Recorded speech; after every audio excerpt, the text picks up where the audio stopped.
Hi everyone, നമുക്കിന്ന് Arabian chicken മന്തി ഉണ്ടാക്കിയാലോ?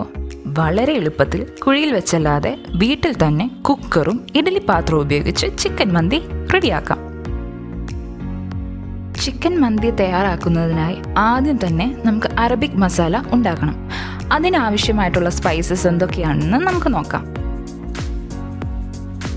8-10 ഗ്രാമ്പു, 1 ടേബിൾ സ്പൂൺ പെരുംജീരകം, 1 ടീസ്പൂൺ ചെറിയ ജീരകം, 1 ടേബിൾ സ്പൂൺ കുരുമുളക്, 3 ചെറിയ പീസ് പട്ട, 8 മുതൽ 10 ഏലക്ക, 2 തക്കോലം, 2 ജാതിപത്രി, 1 ടീസ്പൂൺ മല്ലിപ്പൊടി, 1 ബേ ലീഫ്, കുരു കളഞ്ഞ 1 ഉണക്ക നാരങ്ങ, 1 പിഞ്ച് മഞ്ഞൾപ്പൊടി.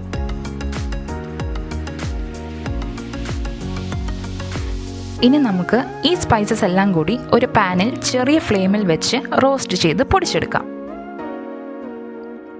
അടുത്തതായി വലിയ പീസസായി കട്ട് ചെയ്ത് ക്ലീൻ ആക്കി വെച്ചിരിക്കുന്ന 1 കിലോ ചിക്കനിലേക്ക് നമ്മൾ റോസ്റ്റ് ചെയ്ത് പൊടിച്ചു വെച്ച അറബിക് മസാല 2 ടീസ്പൂൺ വീതം ആഡ് ചെയ്യാം. ആവശ്യത്തിന് ഉപ്പും ചേർത്ത് നല്ലതുപോലെ പുരട്ടി 2 മണിക്കൂർ അല്ലെങ്കിൽ അതിൽ കൂടുതലോ മാരിനേറ്റ് ചെയ്യാം. ഓവർനൈറ്റ് മാരിനേഷൻ ചെയ്യുകയാണെങ്കിൽ കുറച്ചുകൂടെ മസാല ഉള്ളിൽ പിടിക്കാൻ എളുപ്പമാണ്.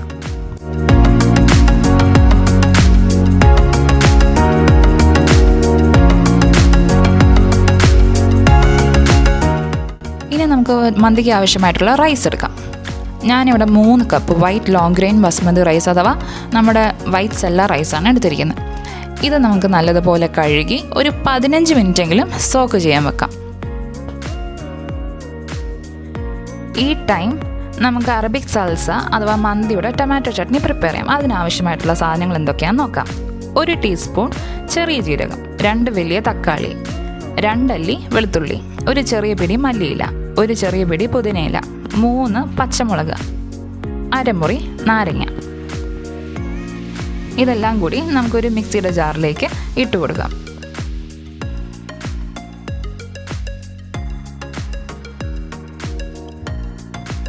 നാരങ്ങ നീര് പിഴിഞ്ഞൊഴിക്കുക.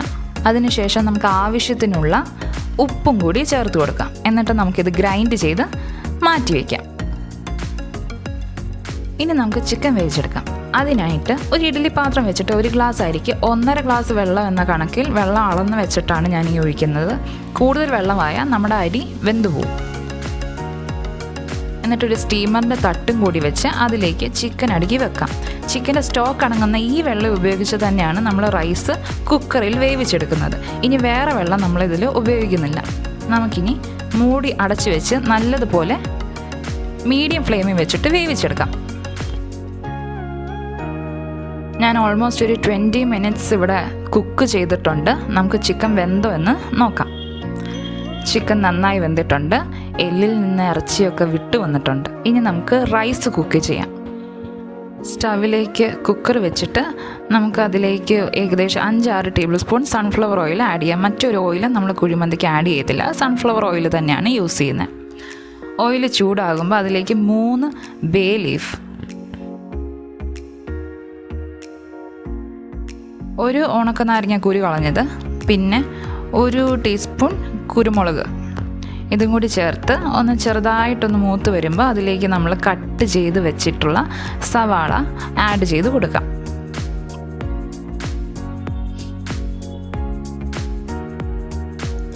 സവാള ഒന്ന് മൂത്ത് വരുമ്പോൾ അതിലേക്ക് നമ്മൾ നേരത്തെ പൊടിച്ച് വെച്ച അറബിക് മസാല 1 ടീസ്പൂൺ ആഡ് ചെയ്ത് കൊടുക്കാം. എന്നിട്ട് നമുക്ക് ആവശ്യത്തിന് ഉപ്പും ചേർക്കാം.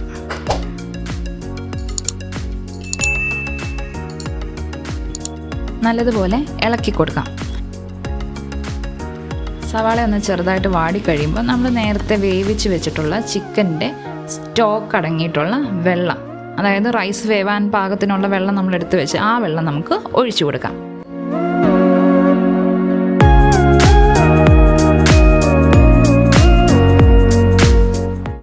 വെള്ളം തിളച്ച് തുടങ്ങുമ്പോൾ നമ്മൾ നേരത്തെ കഴുകി സോക്ക് ചെയ്ത് വെച്ചിട്ടുള്ള ബസ്മതി റൈസ് ഇതിലേക്ക് ഇട്ട് കൊടുക്കാം.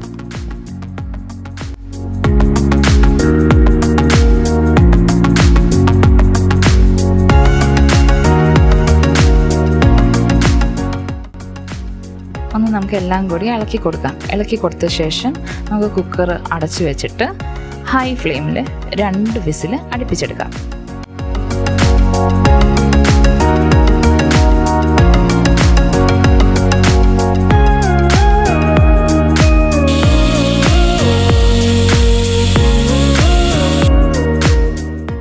രണ്ട് വിസിലിന് ശേഷം സ്റ്റൗ ഓഫ് ചെയ്ത് പ്രഷർ വേഗം കളഞ്ഞെടുക്കണം, ഇല്ലെങ്കിൽ നമ്മുടെ റൈസ് ഓവർ കുക്ക്ഡായി കുഴഞ്ഞു പോവും.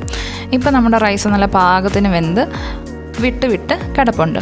ഇനി ഇതിലേക്ക് തന്നെ നമ്മൾ നേരത്തെ വേവിച്ച് വെച്ചിട്ടുള്ള ചിക്കൻ എടുത്ത് വെച്ചിട്ട് സ്മോക്ക് ചെയ്യുന്നുണ്ട്. കാരണം കുഴിയിലുണ്ടാക്കി അതേ ഫീല് കിട്ടാൻ വേണ്ടിയിട്ടാണ് നമ്മളിങ്ങനെ ചെയ്യുന്നത്. കുക്കർ അടച്ച് വെച്ച് ഒരു 15 to 20 മിനിറ്റ്സ് നമുക്ക് സ്മോക്ക് ചെയ്തെടുക്കാം. നമ്മുടെ സ്വാദിഷ്ടമായ ചിക്കൻ മന്തി റെഡി ആയിട്ടുണ്ട്. എല്ലാവരും ട്രൈ ചെയ്ത് ഫീഡ്ബാക്ക് പറയാൻ മറക്കല്ലേ.